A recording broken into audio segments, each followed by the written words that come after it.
পিডিস math ক্লাসে সকলকে স্বাগত। ক্লাস 10-এর সদস্যতা চ্যাপ্টার পেজ নম্বর 252 পাতার প্রয়োগ 18টা আজ সলিউশন করব। এটি একটি মোস্ট ইম্পর্টেন্ট প্রয়োগ যেটা একাধিকবার পরীক্ষায় এসেছে। উপপাদ্যের বিবৃতিতে আছে একটি বৃত্তস্থ চতুর্ভুজ এবিসিডি অঙ্কন করেছি। বর্ধিত এবি ও ডিসি বাহুদ্বয় পরস্পরকে পি বিন্দুতে ছেদ করলে প্রমাণ করি যে পিএ ইন্টু পিবি সমান পিসি ইন্টু পিডি। ও কেন্দ্রীয় বৃত্তের এবিসিডি হলো বৃত্তস্থ চতুর্ভুজ।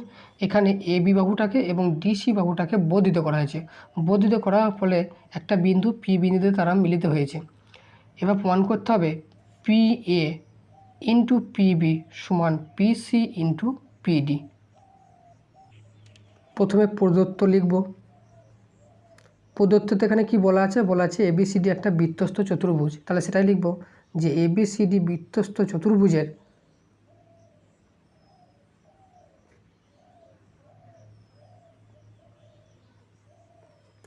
বর্ধিত এবি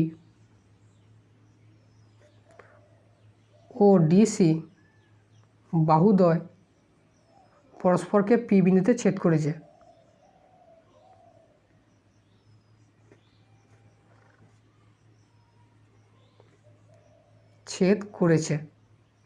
প্রদত্তটা লেখা হয়ে গেল। এবার প্রমাণ করতে হবে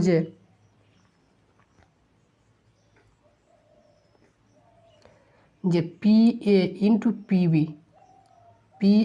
ইন্টু পিবি সমান পিসি ইন্টু পিডি। এটা প্রমাণের ক্ষেত্রে অঙ্কনের কোনো প্রয়োজন নয়, তাহলে এর পরের স্টেপ হবে প্রমাণ।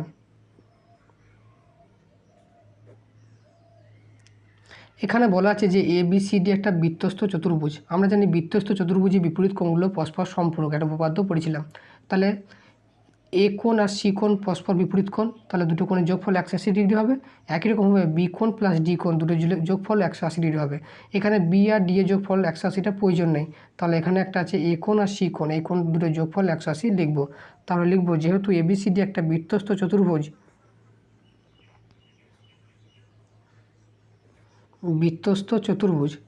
এবার বৃত্তস্থ চতুর্ভুজে বিপরীত কোণগুলো পরস্পর সম্পূরক হয়। তাহলে এ কোণটা মানে হচ্ছে ডিএবি প্লাস সি কোণটা হচ্ছে ডিসিবি, দুটি কোণের যোগফল হবে 180 ডিগ্রি। আবার ডিসিপি টোটাল ডাটা সরলরেখা, তাহলে সরলরেখা হলে কী হবে, টোটাল ডাটা একটা সরল কোণ হবে। তাহলে এই কোণটা প্লাস এই কোণটা যোগফল 180 ডিগ্রি হবে। তাহলে এই কোণটা মানে হচ্ছে ডিসিবি, আর ওইদিকে কোণটা পড়ে আছে বিসিপি, এই দুটো কোণের যোগফল হবে 180 ডিগ্রি। এবার এরও ডান পক্ষে 180, এরও ডান পক্ষে 180, তাহলে ডান দিক সমান হলে তারা বাম দিকও সমান হবে। তাহলে এবারে বাম দিকে দুটো সমান লিখব। তাহলে এখানে আছে ডিএবি প্লাস ডিসিবি সমান হবে, এটার আছে ডিসিবি প্লাস বিসিপি। এখন উভয় পক্ষে ডিসিবি কেটে যাওয়ার পর তাহলে পড়ে থাকলো বাঁ দিকে ডিএবি আর ডান দিকে পড়ে থাকলো বিসিপি। তাহলে এখান থেকে পেলাম যে ডিএবি কোণটা, ডিএবি এই কোণটা ইকুয়াল টু বিসিপি এই কোণটা। এটাকে 1 নম্বর দিয়ে রেখে দিলাম।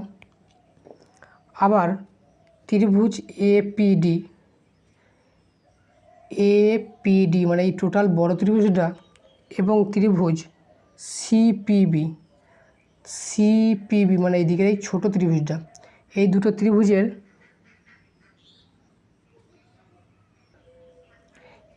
এপিডি মানে এই কোণটা এপিডি সমান অ্যাঙ্গেল বিপিসি মানে একই কোণ বিপিসি, এরা একই কোণ। তাহলে এই দুটো ত্রিভুজে কী পেলাম, এই কোণটা একই কোণ, আবার এই কোণটা সমান এই কোণটা। এবার 1 নম্বরে আমরা পেয়ে বসে আছি যে angle DAB equal to BCP. তাহলে এই দুটো ত্রিভুজের দুটো কোণ সমান হলো। তাহলে আমরা বলতে পারি যে ত্রিভুজ দুটো সদিশকোণী, অর্থাৎ ত্রিভুজ এপিডি ও ত্রিভুজ সিপিবি এরা হলো সদিশকোণী।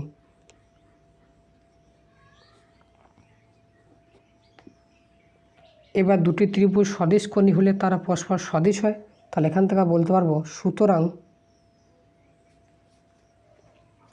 ত্রিভুজ এপিডি ও ত্রিভুজ সিপিবি এরা সদিশ।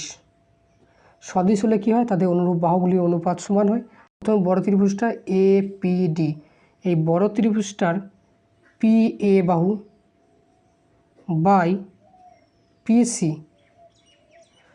ছোট ত্রিভুজটার এই বাহু ইকুয়াল টু বড় ত্রিভুজের PD বাই ছোট ত্রিভুজটার PB, এই বাহুগুলির অনুপাত সমান হবে। এবার বাহুগুলির অনুপাত সমান হয়ে গেল, এবার কোনাকুনি গুণ করব, তাহলে PA into PB equal to PC into PD, এটাই প্রমাণ করতে দিয়েছিল, তাহলে এটা প্রমাণিত হয়ে গেল। প্রমাণিত। এখন সবথেকে গুরুত্বপূর্ণ বিষয় হলো যে দুটি ত্রিভুজ পরস্পর সদৃশ হলে তাদের অনুরূপ বাহুগুলির অনুপাত সমান, এটা লেখাটা খুবই ইম্পর্টেন্ট এবং এটা অনেক সময় ভুলে যায়, এটা সবসময় মনে থাকে না।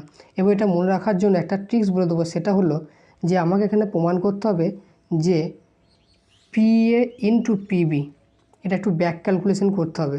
এটা এখানে করলে হবে না, এটা সাইডে করতে হবে, যেখানে আমরা প্রয়োগ করব সেখানে করলে হবে না, তাহলে স্যার বুঝে ফেলবে। তাহলে PA ইন্টু PB সমান PC ইন্টু PD, এইটা আমাকে লাস্ট লাইনে দেখাতে হবে। তাহলে এখানে আমরা একটা ব্যাক ক্যালকুলেশন করব কি, PAটাকে বাঁ দিকে রাখলাম, PCটাকে এদিকে আনলে ভাগ হয়ে যাবে, আর এদিকে PD অলরেডি আছে, PBটাকে এদিকে নিয়ে গেলে PB নিচে চলে আসবে। তাহলে আমি কি করলাম, যেটা প্রমাণ করে দিয়েছিল সেটা নিশ্চয়ই লেখা থাকবে কোশ্চেনে, PA ইন্টু PB সমান PC ইন্টু PD। এখান থেকে কী করবো, PAটাকে বাঁ দিকে রাখবো, PCটাকে নিচের দিকে নামাবো, এইদিকে এলে ভাগ হয়ে যাবে, আবার PDটা ডান দিকে যেমন আছে থাকবে এবং PBটাকে নিয়ে গেলে ভাগ হয়ে যাবে। তাহলে এই লাইনটা থেকে এই লাইনে একটা ব্যাক ক্যালকুলেশন করলে যেটা বেরোবে সেইটাই আমি পরস্পর সদিশ লেখা আছে পরে এটা লাইনটা লিখে দেবো। কারণ দুটো ত্রিভুজ পরস্পর সদৃশ হলে সেখান থেকে বাহুগুলি অনুপাত সমান, এটা লেখাটা অনেকটা ডিফিকাল্ট, সবসময় মনে থাকে না। তাই বলছি এখানে একটা ব্যাক ক্যালকুলেশন সাইডে কোথাও করে নেবে, দিয়ে পরে এই ভাগটা বসিয়ে দেবে, সেখান থেকে এই লাইনটা চলে আসবে, তাহলে প্রমাণিত হয়ে যাবে।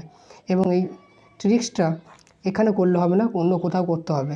এখানে করলে যে স্যার খাতা দেখবে বুঝে ফেলবে, এটা অন্য কোনো জায়গায় করে নিয়ে এখানে বসিয়ে দিতে হবে ব্যাক ক্যালকুলেশনটা, তাহলে এই প্রমাণটা হয়ে যাবে।